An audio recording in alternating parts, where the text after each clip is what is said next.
resumen breve del estudio anterior. ¿Cuáles fueron las preguntas que contestamos? Contestamos las siguientes preguntas. ¿Por qué muchas iglesias todavía continúan bajo la ley? ¿No saben ellas que es maldición? ¿Por qué se presentan niños a Dios? ¿Por qué recogen diezmos? Estas fueron las preguntas que contestamos en la conferencia anterior. Comenzamos el estudio de esta ocasión con más preguntas de un oyente que en la conferencia anterior el tiempo no nos dio para contestar las 11 preguntas, me parece que hay 11 en esta carta. Sí. Hermano, procedamos.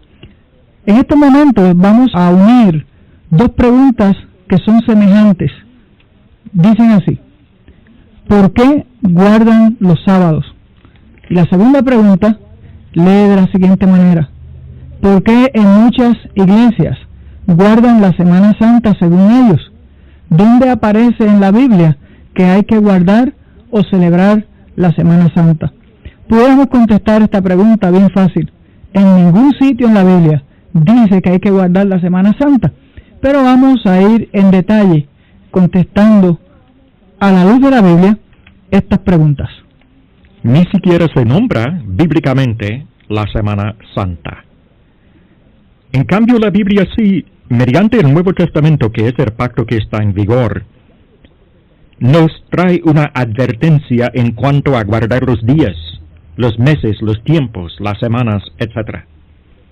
Precisamente en el libro que estamos analizando, Gálatas, el libro de Gálatas, y es interesante que en Gálatas el capítulo 4, el 10 y el 11, tenemos contestación en parte a la pregunta sobre algunas iglesias por qué guardan los sábados y por qué se guarda en algunas la Semana Santa. ¿Quiere dar lectura al pasaje, hermano?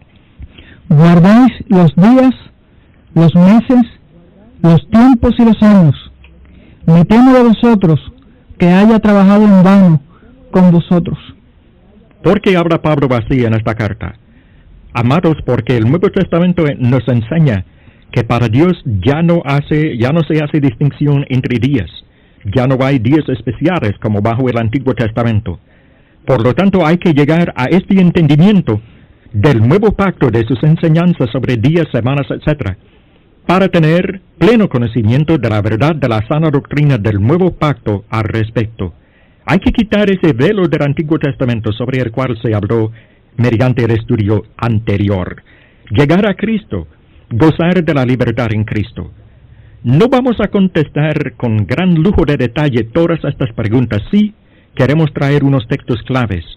En cuanto a guardar los sábados, el texto que con más claridad habla sobre el asunto se encuentra en Colosenses, el capítulo 2, comenzando con el versículo 14 y hasta el 16, donde vamos a ver en el 16 unas palabras sumamente interesantes. ¿Tiene el texto, hermano, con la Biblia abierta? Vamos a contestar esa pregunta. Colosenses capítulo 2, versículos del 14 al 16. Será interesante desde el 13 para tener el contexto. Muy bien. Del versículo. Sí.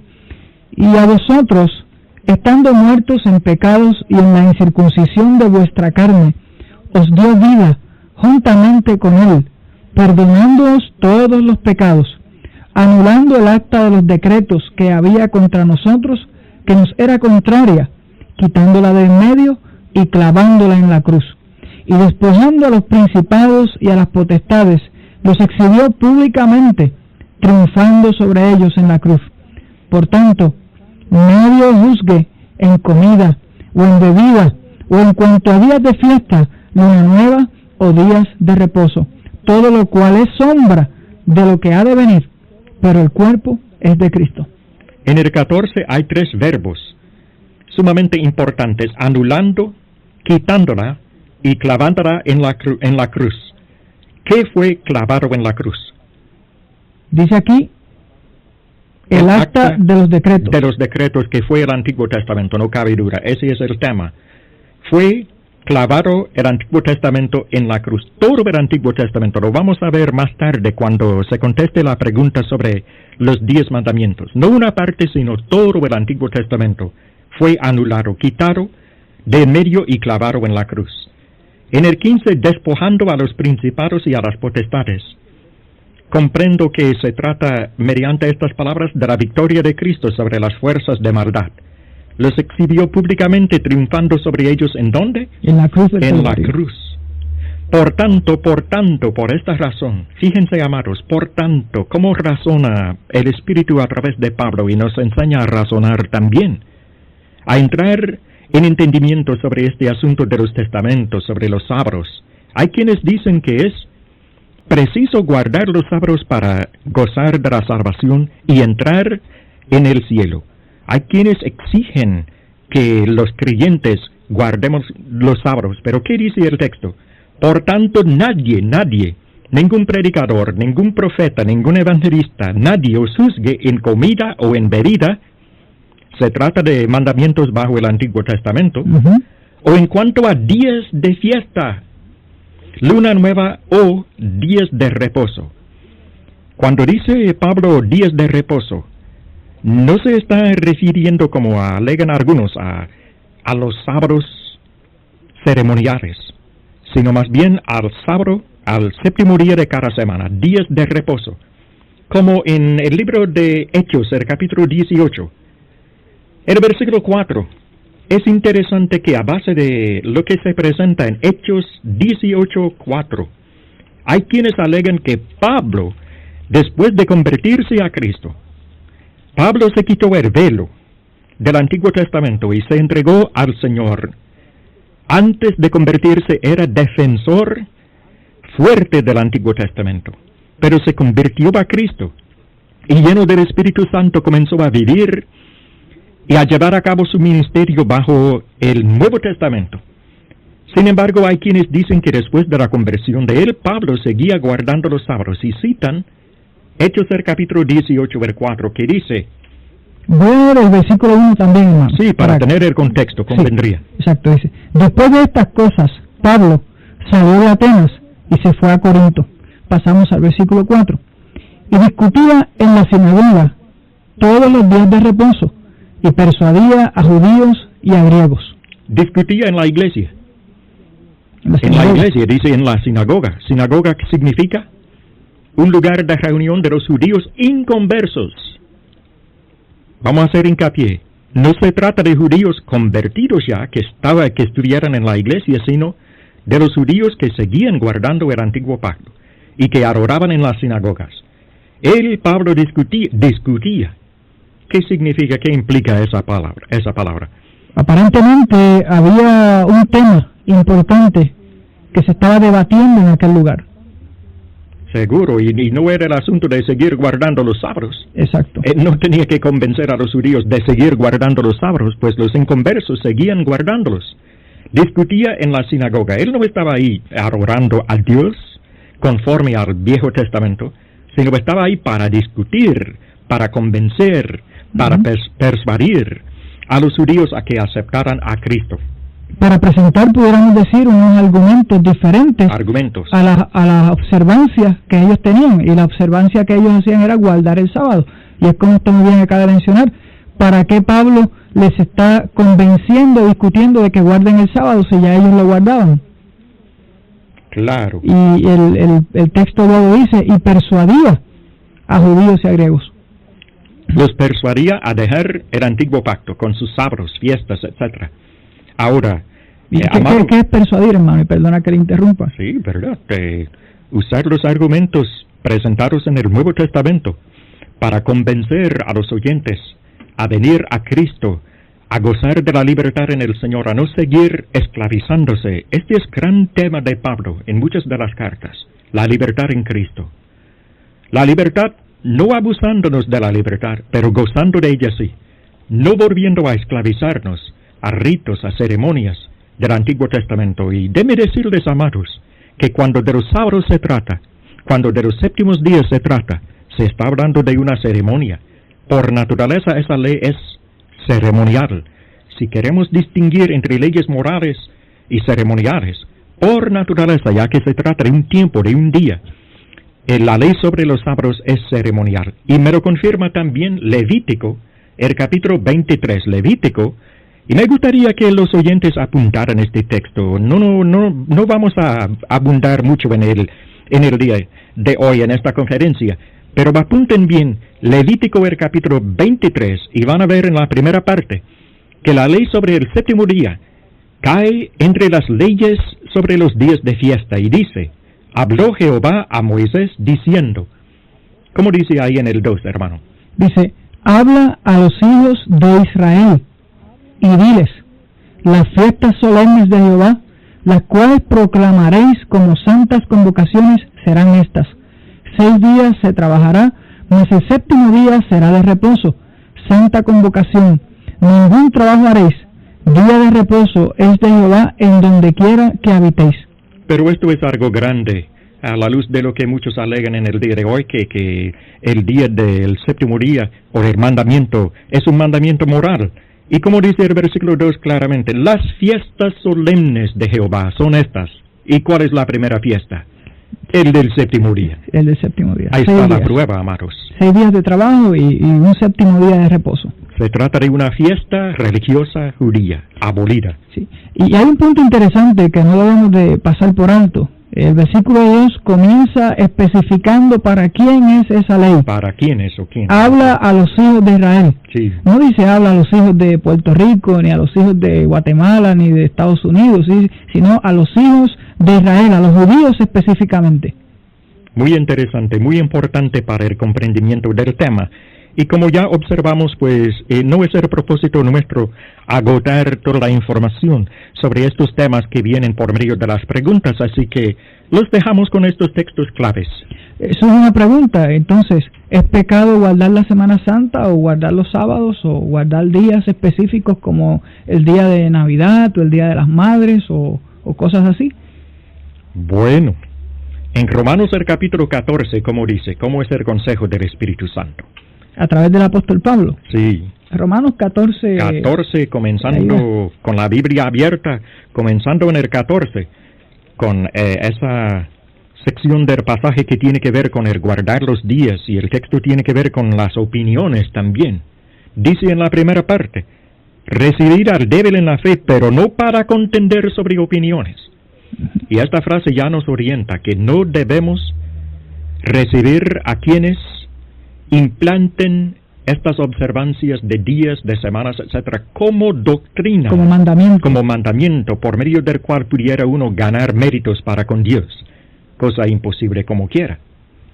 Ahora bien, en el 5, hermano, hay la contestación. Sí, el 5 dice, uno hace diferencia entre día y día, otro juzga iguales todos los días. Cada uno esté plenamente convencido en su propia mente. El que hace caso del día, lo hace para el Señor. El que no hace caso del día, para el Señor no lo hace. El que come, para el Señor come, porque da gracias a Dios. Y el que no come, para el Señor no come y da gracias a Dios. Entendemos entonces que lo importante es no traer como enseñanza y como mandamiento la observancia de estos días. El que quiera guardar los días, que los guarde, pero que recuerde que nunca debe justificarse delante de Dios porque está guardando ese día o está haciendo tales cosas. De esta lectura se desprende para mí una verdad, y es que, bien, si algún creyente quiere guardar días, que lo haga, pero va a manifestar por medio de hacerlo que no ha entrado en pleno entendimiento en cuanto a la verdad.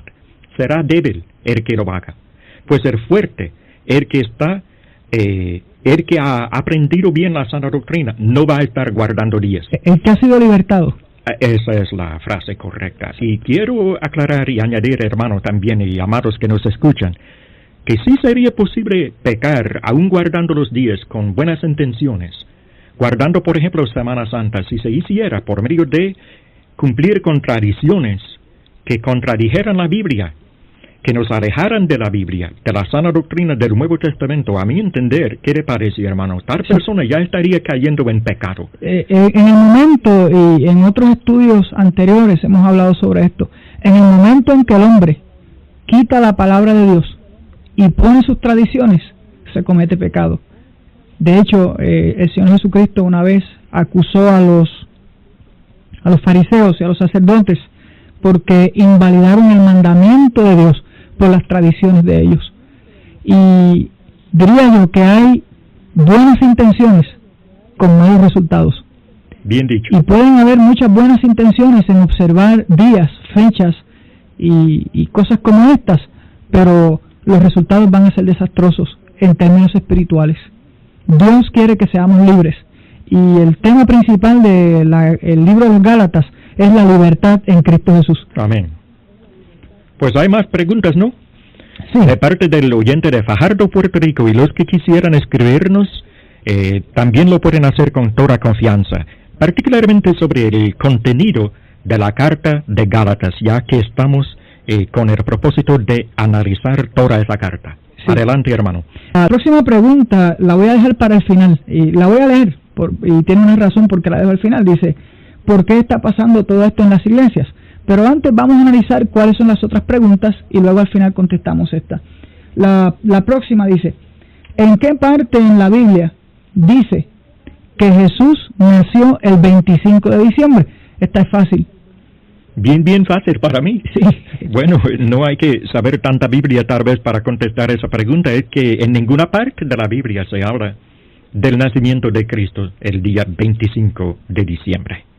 Es una cuestión humana. El hombre ha mediado en esto, y ya diría yo que el hombre ha escogido el 25 de diciembre para celebrar y para guardarlo como el día en que nació el Señor Jesucristo.